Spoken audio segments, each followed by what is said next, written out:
శ్రీ విష్ణు చిత్తకులనందన కల్పవల్లీం శ్రీరంగరాజహరిచందన యోగ దృశ్యాం సాక్షాక్షమాం కరుణయా కమలామివాన్యాం గోదాం అనన్య శరణం ప్రపద్యే.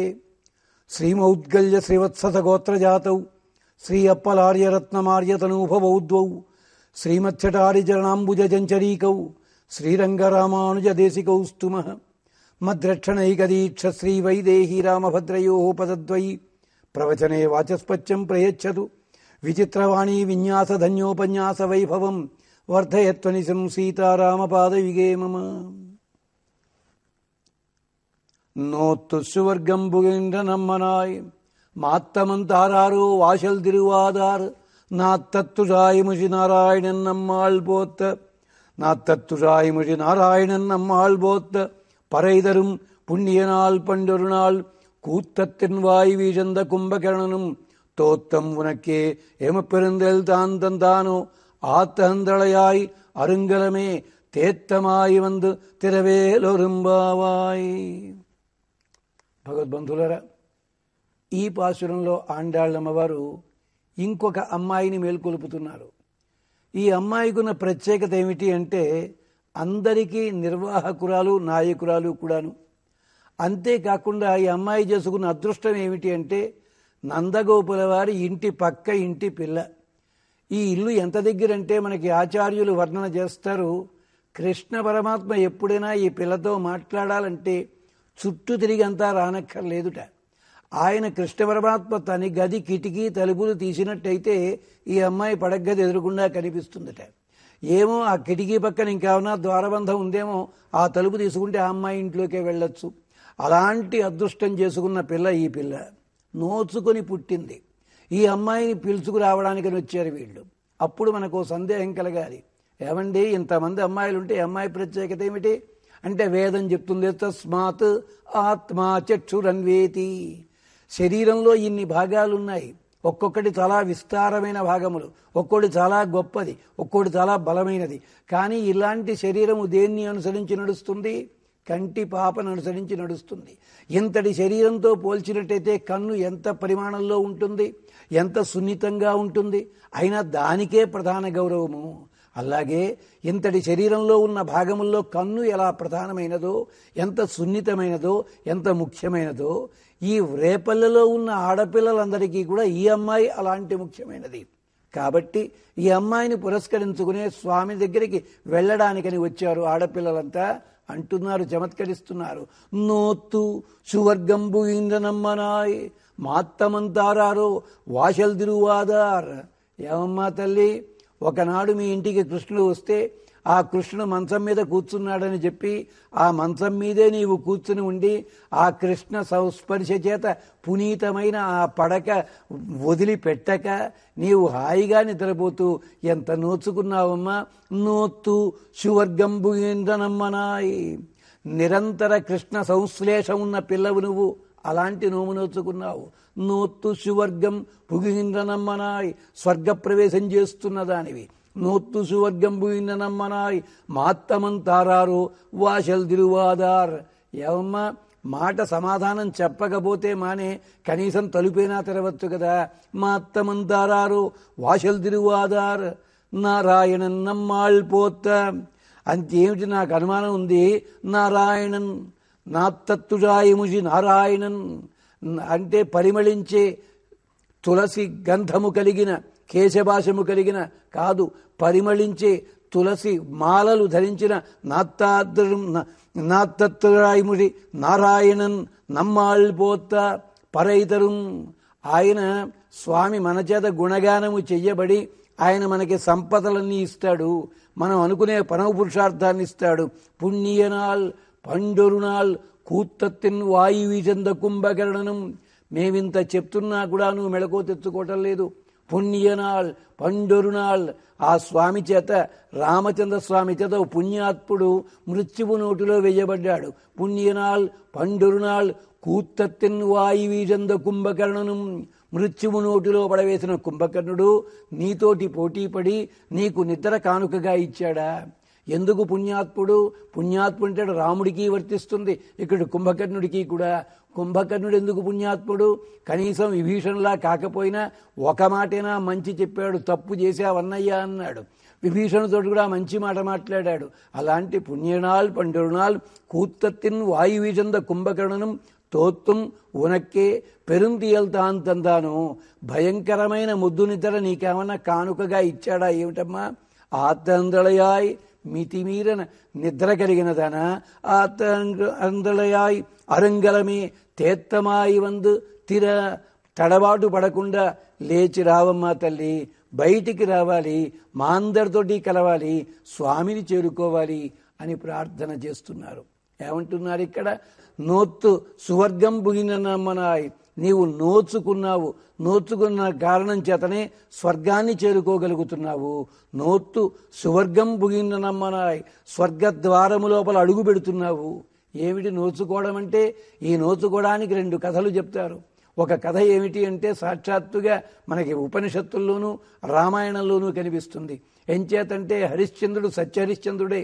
కానీ హరిశ్చంద్రుడు వరుణయాగం చేస్తానని చెప్పి చెయ్యని కారణం చేత హరిశ్చంద్రుడి కుమారుడికి జలోదరం సంక్రమించింది. జలోదరం అంటే ఒంటి నిండా నీరు పట్టింది. అతన్ని బలిపశువుని చేస్తే తప్ప వరుణయాగం పూర్తి కాదు. తన కన్న కొడుకుని ఎలా చంపుకుంటాడు? అందుకని ఒక ప్రకటన చేశాడు. నా పిల్లవాడి వయసులో ఉన్న పిల్లవాడు ఎవరైనా దానం చేసినట్టయితే వాళ్ళకి అర్ధరాజ్యం ఇస్తాను, ఇంత సంపదిస్తాను అన్నాడు. ఎవరు వదులుకుంటారు మహారాజు గారి కోసం తమ కొడుకుని? కానీ ఆ రోజుల్లో కూడా పాపం సంతానాన్ని పోషించుకోలేక తిండికి లేక పిల్లల్ని అమ్ముకునే తండ్రులు ఉండి ఉంటారేమో. అజీగర్తుడన్న మహర్షి తన పెద్ద కొడుకుని తాను ఇవ్వనన్నాడు. ఆఖరి కొడుకుని తల్లి ఇవ్వనంది. మధ్య కొడుకు ఉన్నాడు సునశ్చేపుడు. తండ్రికి తల్లికి అక్కర్లేని వాడిని కదా, నేనే పోతాన్ని బయలుదేరాడు రాజభటులతోటి.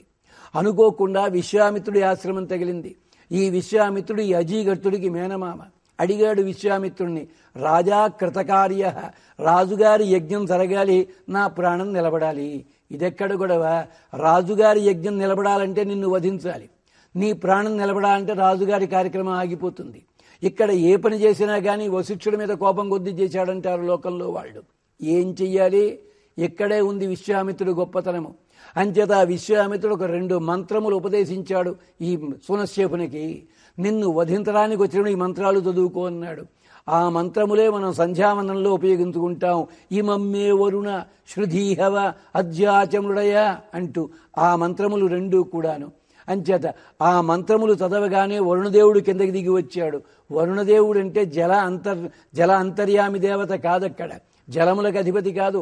వరుణో వారుణో పుష్కరాక్ష, సాక్షాత్తు శ్రీమన్నారాయణుడే దిగి వచ్చాడు. వచ్చి అక్కడ అన్నాడు, హరిశ్చంద్ర నీ యాగం పూర్తయింది.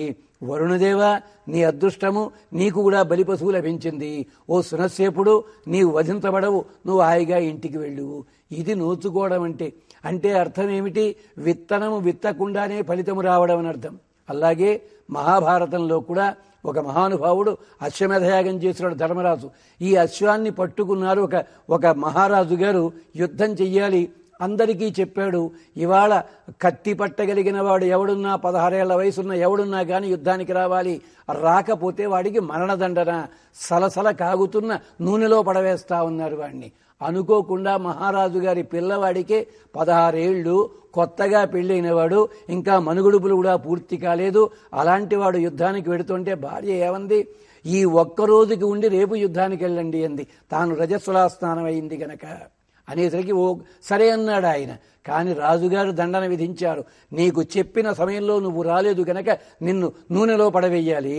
మహర్షులు చెప్పాడు, పురోహితులు చెప్పారు. ఒక్కగానొక్క కొడుకు, చెప్పిన మాట వినేవాడు. ఇలా వద్దు అంటే వినలేదు రాజుగారు. కొడుకు కూడా అన్నాడు, రాజుగారి దిశ నేను శిరసావహిస్తాన్ని. మండుతున్న నిప్పుల మీద ఉన్న నూనె బాణల లోపలికి తాను దూకాడు. కానీ ఆ నూనె మాయమయ్యి పుష్పముల చెయ్యగా మారింది. ఇది నోచుకోవడం అంటే. నోత్తు అంటే నీ ప్రయత్నం ఏం లేకుండా భగవదనుభవాన్ని పొంది. నోత్తు సువర్గం పుగిందనమ్మనాయ్ అంటే స్వర్గలోకం ప్రవేశిస్తున్నావు. స్వర్గలోకంలోకి వెళ్ళడం కాదు, ప్రవేశించడమే గొప్ప. తావదేవచిరం యావన్న విమోక్ష్యే అంటుంది ఉపనిషత్తు. నీవు సంకల్పించు, భగవంతుని గురించి ఆలోచించిన క్షణంలో ఆయన నీకన్నీ కూడా ఇస్తాడు. అంచేత నోత్తు సువర్గం పుగిందనమ్మనాయ్ అమ్మా అని పిలుస్తున్నారు. ఎంత గొప్ప నిర్వాహకురాలివమ్మా, నిరంతర కృష్ణ సంశ్లేషం చేత అదృష్టాన్ని పొందిన దానివి, తెల్లవారినా కూడా ఇంకా నిద్రపోగలిగిన నోము కలిగిన దానివి, అందరితో కూడి అనుభవించే అనుభవాన్ని ఒక్కత్తివి అనుభవిద్దామని చూస్తున్నావా? అమ్మనాయ్ మాత్తమంతారారో వాశల్ తిరువాదార్, మాట కూడా బదులు ఇవ్వటం లేదు. ఏమిటి కారణము? కృష్ణ పరమాత్మే నీ దగ్గర ఉన్నాడనే అహంకారమా, లేదా ధనవంతుల బిడ్డననే ఆ మతం ఏమన్నా ఉన్నదా అన్నట్టుగా అమ్మనాయ్ ఈ రెండూ నీకు లేవని తెలుసమ్మా. మహత్తమంతారారో వాశల్ తిరువాదార్, నీవు మాట మాట్లాడకపోయినా పర్వాలేదు, ఏమో నోడతం ఉందనుకుంటాం, వచ్చి తలుపు తీయవచ్చు కదమ్మా. మాట బదులు చెప్పని వారు తలుపు కూడా తీయకపోతే ఎలాగా? ఓ మాకు అనుమానం వస్తోంది, లోపల ఏమన్నా కృష్ణుని దాచుకున్నావా? మీ పక్కిల్లే కదా, అంచేత కృష్ణుని ఏమన్నా లోపల ఉన్నాడా ఏమిటి? నా తత్తుజాయిముచి నారాయణన్ నమ్మాళ్ళపోత్త, ఆయన నారాయణుడు, ఆయన లేని తోటంటా ఉండదు. ప్రహ్లాదుడు చెప్తాడు, అందుగలడు ఇందులేడని సందేహము వలదు. ఇదే వేదాంత దేశికులు చెప్పారు. అలనాడు నరసింహావతారంలో ఒక స్తంభం నుంచే బయటకు వచ్చాడు, కానీ సకల విశ్వము నృసింహ గర్భమయ్యింది. ఇప్పుడు నరసింహుడు ఏ ప్రాంతంలోంచైనా బయటికి రావచ్చు, అక్కడ ఒక్కడే నరసింహుడు, కొన్ని కోట్ల నరసింహులు ఉన్నారన్నారు. అలాగే నారాయణన్ అంటే నారాయణుడు కృష్ణ పరమాత్మ తన ఇంటిలోనూ ఉండగలడు, నీ గదిలోనూ ఉండగలడు, నీ శయ్య మీద ఉండగలడు. అలాంటి వాడు నారాయణన్. ఎంచేత నాత్తత్తుజాయిముచి నారాయణన్ అంటే పరిమళించే సుగంధము కలిగిన తులసి దళముల మాలలను కిరీటముగా చేసుకున్న మహానుభావుడు ఆయన. అంటే శ్రీమన్నారాయణ గుర్తు ఏమిటి అంటే గరుత్మంతుడు, లక్ష్మీదేవి, శంఖము, చక్రము, ఇలాంటి వాటికంటే ప్రధానమైనది ఏదిట అంటే తులసితో చేసిన కిరీటము. లేదు, కిరీటమునకు తులసి మాలలు ధరించి ఉండడము. నా తత్తుజాయిముచి నారాయణన్ నమ్మాళ్ళపోత్త, అలాంటి నారాయణుడు ప్రకృతి మండలంలో ఉన్న మాలాంటి స్వార్థపరుల చేత స్తుతించబడి, నిజంగా స్తుతించగలమా భగవంతుని గురించి? స్తుతి అంటే అర్థమేమిటి? ఏమీ లేని వాడిని పట్టుకుని అన్నీ ఉన్నవాడంటాం, బట్టతలవాణ్ణి పట్టుకుని కేశవాన్ని పిలిచాట, అది స్తుతి. ఒంటికన్ను కలిగిన వాణ్ణి తూచి నీవు సాక్షాత్తుగా శుక్రాచార్యుడివి అన్నట్ట, అది పొగడ్తనమాట. అలాంటి నాత్తత్తుజాయిముడి నారాయణన్ నమ్మాళ్ళు పోత్త புண்ணியனால் பண்டொரு நாள் கூத்தத்தின் வாயுவீசந்த కుంభకరణం తోత్వం ఉనక్కే పెరుంతేల్దాంతందానో. ఎక్కడైనా కానీ జయించిన తరువాత ఓడిపోయిన వాళ్ళు తమ బిరుదులు, తమ వస్తువులు జయించిన వారికి అప్పచెప్తారు. అశ్వత్థామని జయించాడు అర్జునుడు, అతడి శిరోమణి తీసుకున్నాడు. అలాగే మరొకళ్ళని జయించారు, ఇంకోటి తీసుకున్నారు. శ్రీనాథ కవి మహాకవి ఆయన డిండిమ భట్టు ఢక్కా పగలగొట్టించాడు. అలాగే నీతుతోటి పోటీ పడ్డ కుంభకర్ణుడు ఎప్పుడైనా నీకు పెను నిద్ర ఇచ్చాడా ఓడిపోయి? కుంభకర్ణుడు కూడా మంచివాడే.